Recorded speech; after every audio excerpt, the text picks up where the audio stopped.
Edward Theodore Gein. Poucos nomes causando tanto medo ou foram tão impactantes para a cultura americana quanto esse nome. Décadas depois dos crimes dele, o túmulo dele ainda recebe a visita de fãs. A gente vai mostrar aqui o ponto de vista do xerife que capturou o Ed Gein. O mais perto que a gente vai chegar da mente do Ed Gein é a trajetória da mãe dele, a mulher que pode ter transformado uma criança em psicopata incorrigível. Esse Art Shelley encontrou o limite dele em novembro de 1957. Ele tinha só 32 anos, mas ele já tinha visto mais horrores do que a maioria dos policiais ia ver durante uma vida inteira de trabalho. E ali, Art Shelley encontrou o limite dele. Ele pegou a cabeça do suspeito durante o interrogatório com toda a repulsa do mundo. Naquele momento, Art Shelley ignorou o distintivo, ignorou o juramento dele. Pegou a cabeça do suspeito e bateu contra a parede. Ele bateu a cara do suspeito contra a parede de tijolos. Uma vez, duas vezes, três vezes. Naquele momento, ele não viu outra reação humanamente possível. O suspeito tinha confessado tudo. Art Shelley não aguentou. Ele não aguentou a confissão, ele não aguentou as risadas do suspeito. Ele lembrou de tudo que ele tinha feito antes e ele agiu. Olha, faltou muito pouco para o caso se encerrar ali mesmo na sala de interrogatório. A confissão acabou anulada por brutalidade policial. Mas a gente vai ter que recuar no tempo. Recuar muito. Reconhecer a história de uma descendente imigrante chamada Augusta Wilhelmine. Augusta nasceu em 1878 como Augusta Wilhelmine Lerche. Augusta foi criada nesse ambiente, mas se casou aos 22 anos com um carpinteiro, caçador e profissional do couro chamado George Philip Gein. George também era descendente de imigrantes alemães, né? E justamente por isso que ele carregava esse sobrenome tão estranho para os padrões americanos. Esse sobrenome foi passado para Augusta, que passou a ser chamada de Augusta Gein. Ela se arrependeu do casamento quase instantaneamente. George não seguia os mesmos princípios religiosos, mas George era alcoólatra. Ainda assim, Augusta não poderia se divorciar do marido, pelos mesmos princípios que ela não poderia separar. Augusta então se dedicou aos filhos. Primeiro veio o Henry, depois veio o Edward. Augusta vendeu uma mercearia na cidade para comprar um pequeno sítio afastado, onde ela poderia criar os filhos longe da influência das tentações mundanas. Foi um erro. Augusta ensinou aos filhos que todas as mulheres eram pecadoras, exceto ela mesma. Todas as outras seriam um instrumento do demônio para corromper o coração. As crianças frequentavam a escola, mas voltavam para casa e recebiam a mais dura das educações. Augusta Gein lia para os filhos só as partes selecionadas do Velho Testamento, sobre morte, assassinato e o castigo divino. Henry, o filho mais velho, atravessou essa infância relativamente intacto. Edward, o sensível, frágil e tímido filho mais novo, não conseguiu escapar. Os dois eram proibidos de fazerem amizades no colégio. Augusta insistia que todos os outros alunos vinham de famílias corrompidas pelo pecado. Qualquer desvio do caminho para o Henry e Edward era motivo para castigo. As pessoas que estudavam com Edward lembram do jovem inseguro, né? Um jovem que ria pelos cantos sem motivo aparente. Edward acabou desenvolvendo uma obsessão pela mãe, né? Seu único abrigo, seu único conforto, seu único modelo de adulto. Amigos eram impossíveis. O próprio irmão dele isolava ele. O pai era um alcoólatra. Aí em 1940, George Gein, o pai, morreu aos 66 anos, deixando a esposa e os filhos desamparados. Augusta continuou doutrinando Edward. Ela disse para o filho que ele deveria permanecer leal a ela para sempre. A única forma dele manter essa lealdade seria permanecer. Que a devoção da mãe não era saudável, que aquilo que a mãe ensinava não podia ser a vontade de Deus. Harry não conseguiu convencer Edward de nada. A conexão entre Edward e Augusta era algo que iria permanecer para sempre, para o bem e principalmente para o mal. Infelizmente, Harry não percebeu o perigo. Ninguém percebeu o perigo. Henry Gein morreu vítima de um incêndio em 1944, 4 anos depois da morte do pai. As circunstâncias desse incêndio nunca foram esclarecidas. Na época, o Edward até alegou que ele e o irmão estavam fazendo uma queimada no mato dentro da propriedade e perderam o controle da situação.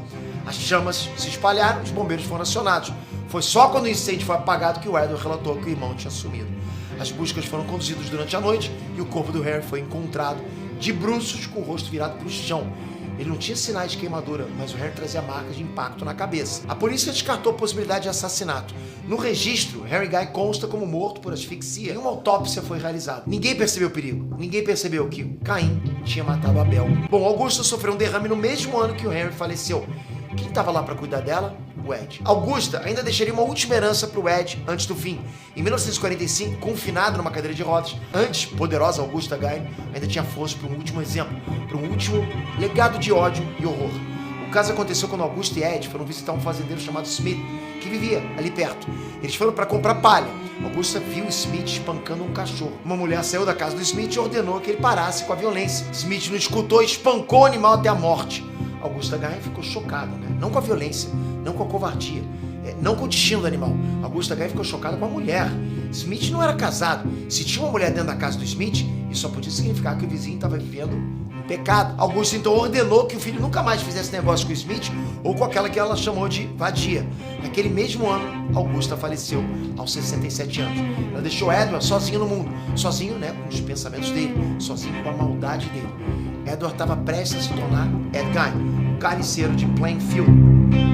12 anos depois, Ed Gein teria o rosto dele enfiados numa parede de novembro de 1957, sábado, segundo dia de temporada de caça ao cervo na região. Bernice Worden estava cuidando da loja de ferragens da família, né, como fazia todos. Ela era amada e respeitada por todos em Plainfield. Naquele dia, né, o movimento esperado era muito pequeno, porque era um sábado e porque era temporada de caça. Bom, pouquíssimos clientes foram na loja naquele dia. Da Bernice, o assistente, xerife Frank Worden, encerrou o expediente dele e resolveu dar uma passada na loja para ver como é que estavam as coisas. A loja estava vazia, a porta da frente estava destrancada e não tinha ninguém lá dentro. Tinha uma trilha de sangue levando do balcão até a porta dos fundos.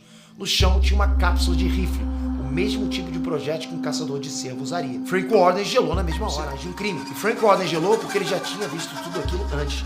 As pistas eram idênticas às pistas do desaparecimento de outra mulher, 3 anos antes. Mary Hogan estava cuidando de um bar afastado na área rural e desapareceu da mesma forma. A polícia tinha encontrado uma cápsula de rifle no chão e uma trilha de sangue para a porta. 3 anos depois, Mary Hogan continuava desaparecida. Um cara esquisito que vivia isolado numa casa onde ninguém podia entrar. Ninguém nunca tinha visto Ed Gein com uma mulher e de repente ele estava jogando um charme para a dona da loja de ferragens. Bom, Frank Worden examinou o talão de notas fiscais da loja. O último registro feito por Bernice Worden era justamente da venda de anticongelante. Era o último recibo, era a letra da mãe. Frank pediu que os amigos da polícia dessem uma olhada na fazenda dos Gein. No mínimo, o Ed Gein poderia ter visto alguma coisa, entende? Bom, a polícia foi lá, ninguém respondeu. Horas depois ele falou com o xerife do condado, Art Shelley. Será que o xerife poderia dar uma busca na propriedade? Shelley concordou e foi para a fazenda dos Gein com outro assistente. Já era noite, Ed Gein definitivamente não estava em casa. Não tinha eletricidade na residência, né? Mas onde procurar? A casa do Ed Gein era uma construção antiga de 2 andares. Shelley e o assistente dele ligaram as lanternas e foram surpreendidos. Tinha algo pendurado por ganchos no teto. Era a carcaça de um cervo recém-abatido. Era a carcaça de uma pessoa pendurada pelas pernas. Era a carcaça de Bernice Worden. Art Shelley saiu imediatamente do local e vomitou tudo que podia no chão da fazenda. O xerife reuniu coragem e voltou. Naquela mesma cozinha, eles encontraram a cabeça da Bernice num saco de pano. Os órgãos dela tinham sido removidos e guardados num balde. Eles encontrou o coração da Bernice. Ela tinha sido abatida a tiros. A perícia da cidade de Madison foi acionada naquela mesma noite. Policiais de vários condados vizinhos foram chamados para as 2 tarefas: localizar o Ed Gein e revisitar o resto da casa. Um gerador portátil foi na frente. Não era só isso.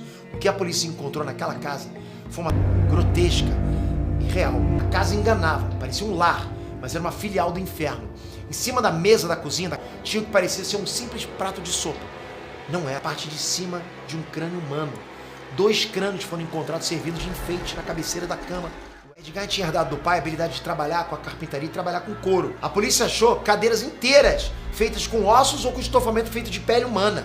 E tudo era feito inteiramente com restos humanos ou usando restos humanos como decoração. Braços, pernas, cabeças, mamilos, vaginas, narizes, lábios, unhas. Só traiu a imprensa. A polícia fez um cordão de isolamento em volta da casa do assassino. Os jornalistas já sabiam que o corpo da Bernice Worden tinha sido encontrado, mas não entendiam por que tantos policiais. Eles não entendiam por que a expressão dos rostos deles eram tão assustadas. Bom, foi Art Shelley que entregou a única declaração que era possível fazer naquela noite. O xerife falou, abre aspas, é simplesmente horrível demais. De vítimas não podia ser calculado. Todas mulheres. A noite parecia não ter fim. Numa caixa dentro de um dos quartos, a polícia encontrou o crânio da Mary Hogan, que tinha desaparecido 3 anos antes. Num saco de papel, a polícia encontrou o rosto da Mary Hogan. Ed Gein tinha arrancado o rosto da mulher e costurado em forma de máscara. A polícia também encontrou uma roupa inteira feita de peles de outras mulheres. Um cinto tinha sido feito com 8 mamilos femininos. Ed Gein foi localizado. Ele estava jantando na casa de um vizinho, como se nada tivesse acontecido. Ele foi preso e algemado pessoalmente por Art Shelley. Em várias das fotos divulgadas desse momento, a morte de Bernice Worden com frieza e riqueza de detalhes. Naquele primeiro depoimento, Art Shelley não se segurou. Ele pegou a cabeça do maníaco e bateu com força contra a parede várias vezes. Esse depoimento foi ignorado pela justiça. Mas Ed Gein repetiu tudo de novo em vários outros depoimentos durante anos. Ele nunca... De Augusta Gein era uma mente profundamente perturbada. Segundo Gein, pistas levantadas pela polícia, a maioria dos corpos mutilados encontrados na casa dele tinham sido tirados do cemitério. Ed Gein violava sepulturas de mulheres que tinham acabado de falecer. Ele estava tentando preparar uma roupa de mulher, de forma que ele pudesse se tornar a única coisa que ele amou nesse mundo. Felizmente, né, ou infelizmente, só as mortes de Mary e Bernice foram conectadas a Ed Gein. Nada mais nunca foi comprovado. Edward Theodore Gein, o carniceiro de Plainfield, foi considerado por uma junta psiquiátrica como inapto para julgamento em 1968, 11 anos depois de ser capturado. Ed Gein foi condenado pelo assassinato de Bernice Worden, mas declarado legalmente insano. Ed Gein foi confinado em asilos psiquiátricos até 1984, quando ele faleceu aos 77 anos, vítima de câncer no pulmão. A casa do Ed Gein foi marcada para ser leiloada em março de 1958. Dias antes, ela pegou fogo, misteriosamente. A causa do incêndio nunca foi investigada. O xerife Art Shelley sofreu uma parada cardíaca um mês antes do julgamento de Ed Gein. Ele tinha só 43 anos. Mas como eu falei no começo desse vídeo, Art Shelley já tinha visto mais horrores do que a maioria dos policiais vai ver uma vida inteira. Ele lembra que ele viveu assombrado por tudo que tinha dentro da casa do Ed Gein, por tudo que ele viu lá dentro. Art Shelley tinha medo de testemunhar no tribunal e reviver tudo aquilo. Aquilo abalou ele psicologicamente profundamente. Ele não queria voltar para aquele lugar nem em pensamento.